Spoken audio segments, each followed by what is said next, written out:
She rolled her eyes in front of her friends and said, "I'm not marrying a man who asks me to sign a prenup like I'm some gold digger." I nodded, then I quietly called off the wedding. Her bridesmaids found out from the refund emails. She found out when her dad called me furious. Hey viewers, real quick, only 8% of you watching are subscribed and the channel's kind of stuck right now. If you enjoy these stories, hitting that subscribe button would really help us keep going. Thanks. 3 weeks ago my 4-year relationship ended in 30 seconds over one comment. Still processing how fast everything collapsed, but sometimes people show you exactly who they are when they think they're safe. Megan and I had been engaged for 10 months together for 4 years total. Met her at a mutual friend's wedding where she caught the bouquet and joked about being next.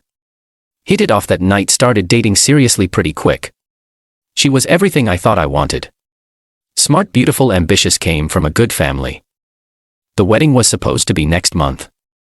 Everything was locked in. Venue, catering, flowers, photographer, the works.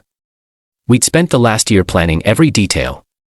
Megan had been obsessing over centerpieces and seating charts for months, posting wedding countdown updates constantly. I own a small construction company that's been growing steadily for 12 years. Started with just me and a truck. Now I've got 15 employees and steady commercial contracts. The business is worth about $2 million on paper, plus I own rental properties and investment accounts. Megan works in marketing for a tech startup and makes decent money, but there's a significant gap between our incomes. 6 months ago my lawyer recommended we do a prenup to protect the business assets I built before we met. Made perfect sense to me. I'd worked my butt off building this company from nothing. Megan seemed fine with it initially, said she understood why it was smart business, but every time I brought up scheduling the prenup meeting she'd find reasons to postpone. Work was busy, wedding planning was stressful, we'd handle it later. I should have paid more attention to her reluctance, but I trusted that we'd get it done eventually. That's why what happened last Saturday completely blindsided me. We were at her friend Jessica's bachelorette party planning session. 6 of her closest friends getting together to finalize details for Jessica's upcoming Vegas trip. I was only there because Megan had asked me to pick her up afterward, but they invited me to stay for drinks while they wrapped up. Nice group of women all around our age, most married or engaged. They were going through typical bachelorette planning: restaurants, shows, spa appointments, club reservations. The conversation was light and fun. Lots of jokes about Vegas stories and what happens there stays there. Around my 3rd beer, Jessica started asking Megan about our final preparations, how excited she was, whether everything was coming together smoothly. 1 month to go. Right.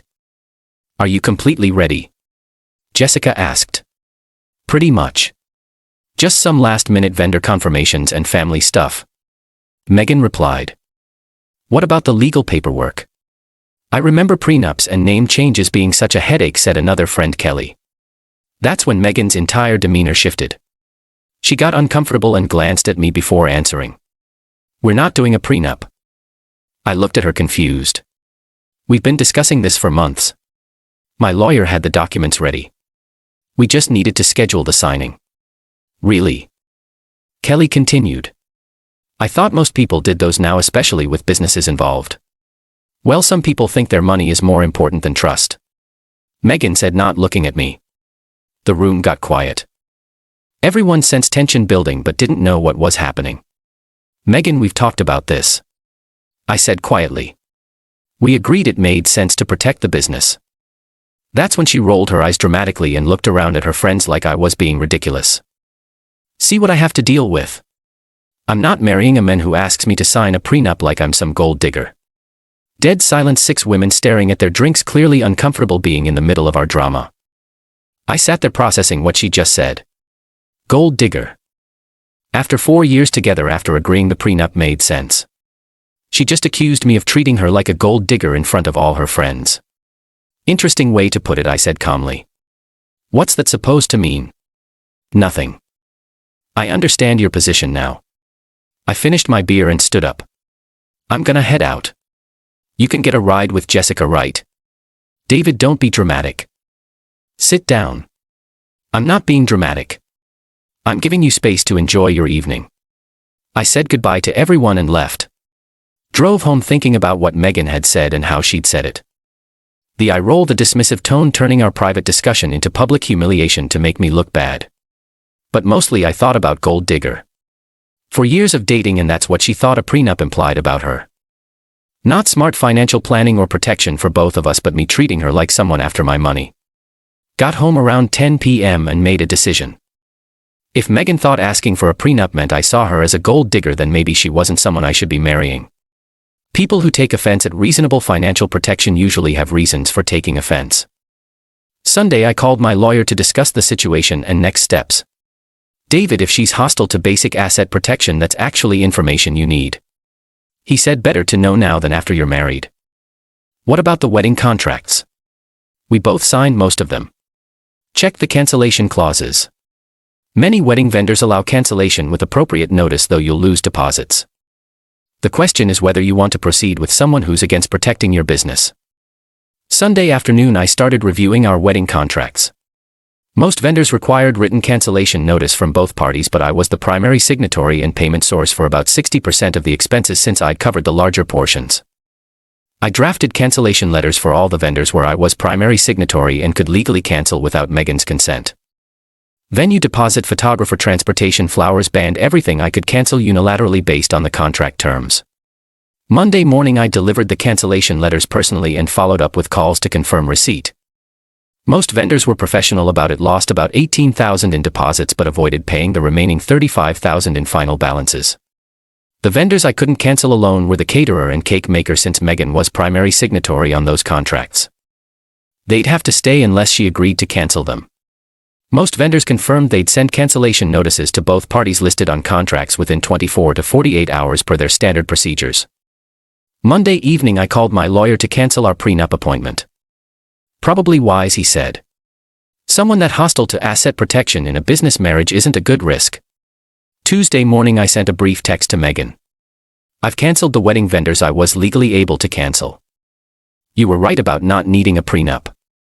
Now you won't have to worry about marrying someone who treats you like a gold digger. Turned off my phone after sending it. Figured she'd call or show up eventually, but I needed time to process without dealing with drama. Wednesday morning, I turned my phone back on to find 53 missed calls and 71 text messages from Megan. The progression from confused to angry to panicked to desperate was pretty clear. I didn't respond to any of them. Wednesday afternoon brought the call I'd been expecting. Megan's dad, Robert, calling from his office. David, what the hell is going on? Megan's been calling us hysterical, saying you canceled the wedding. I canceled the portions I was legally able to cancel. Yes, sir. Why? What happened? I explained the bachelorette party conversation, what Megan had said about prenups and gold diggers, and how she'd made our private discussion into public embarrassment. She said you were treating her like a gold digger in front of all her friends, made it very clear she finds prenups offensive and insulting.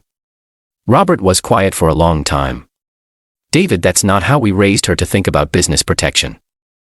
I know, sir. That's why it surprised me. Have you talked to her about this? Given her a chance to explain, Robert. She explained perfectly clearly on Saturday night. She thinks men who ask for prenups are treating their fiancés like gold diggers. I respect that position, but you disagree with it. I think protecting business assets built before marriage is basic financial planning. She thinks it's insulting. Those are incompatible views. David, she's been calling us crying since yesterday, says she made a mistake and wants to work this out. She didn't make a mistake. She was honest about her feelings. Now she gets to marry someone who doesn't believe in prenups. What about the money you've lost on deposits? Cost of learning something important about compatibility before the wedding instead of after. Will you at least talk to her? She already told me what she thinks, Robert. Gold digger comment was pretty specific. Thursday morning, Megan showed up at my job site. I was reviewing project specs with my foreman when one of the crew told me there was a woman asking for me. Found her standing by my truck looking like she'd been crying for days, hair unwashed, wearing sweatpants and a wrinkled shirt, clearly hadn't been sleeping. David, thank God. We need to fix this. Nothing to fix, Megan. You made your position clear on Saturday. I didn't mean what I said. I was embarrassed in front of my friends. You were honest. That's actually valuable. I wasn't being honest. I was being defensive. I know you're not treating me like a gold digger, but you said you wouldn't marry a man who asks for a prenup like you're a gold digger. Those were your exact words. I was having an emotional reaction. I panicked when Kelly brought it up. You didn't panic. You had strong opinions about prenups and you expressed them clearly. David, please. I've been thinking about this constantly. I understand why you want a prenup. I'm ready to sign one. I don't want you to sign something you find philosophically offensive just to get married. I'm not opposed to it. I was being emotional and stupid. You were being honest about thinking prenups are what people do when they don't trust their partners. That's not what I think. It's exactly what you think. And you should find someone who shares that view of marriage and money. My crew was trying to stay busy, but everyone could see the personal drama happening. This wasn't the place for this conversation. Megan, I'm at work. You need to leave. David, don't throw away 4 years because of one comment. I'm not throwing away 4 years. I'm avoiding a marriage with someone who's hostile to protecting what I've built. I'm not hostile to it. You announced in front of 6 people that men who ask for prenups treat their fiancés like gold diggers. I was embarrassed and said something stupid. You said something honest. That's actually helpful information about how you view money in marriage. She started crying harder. You're really going to end our engagement over this? I'm ending our engagement because you showed me how you really feel about financial protection in marriage. That's not how I feel. It's exactly how you feel. Now you get to find someone who makes similar money so prenups never come up. Megan left crying, but at least she left. Spent the rest of the day dealing with questions from my crew about what was happening. Most of them had been through divorces and understood why asset protection mattered. The rest of the week brought calls from her family and friends. Everyone wanting to know if I'd reconsider if we could work it out if I was sure about ending a 4-year relationship. Her maid of honor called Friday evening. David, Megan's devastated. She knows she messed up and wants to make this right. There's nothing to make right. She was clear about her views on prenups. She was being emotional. You know how she gets when she feels put on the spot. I know how she gets when she shows her real feelings about something. That wasn't her real feelings. That was pride and embarrassment talking. Her pride about not wanting to sign a prenup because it makes her feel like a gold digger. That's pretty specific. David, please just talk to her. Give her one more chance. She already had her chance to be honest about what she thinks. Mission accomplished. That was 3 weeks ago. Megan's been texting occasionally about wanting to work things out, but I haven't responded. Her friends have mostly stopped calling, though her family still reaches out sometimes. I'm not changing my mind. Megan showed me exactly how she views prenups and the people who want them. She thinks they're for men who don't trust their wives and women who are gold diggers. That's a fundamental incompatibility about money, trust, and marriage. The wedding cancellation cost me about $18,000 in lost deposits, but divorcing someone who's hostile to basic financial protection would have cost me millions. Megan wanted to marry someone who trusted her completely without any legal protections. Now she's free to find someone who shares that romantic view of marriage and money. Someone who makes about what she does so financial protection never becomes an issue.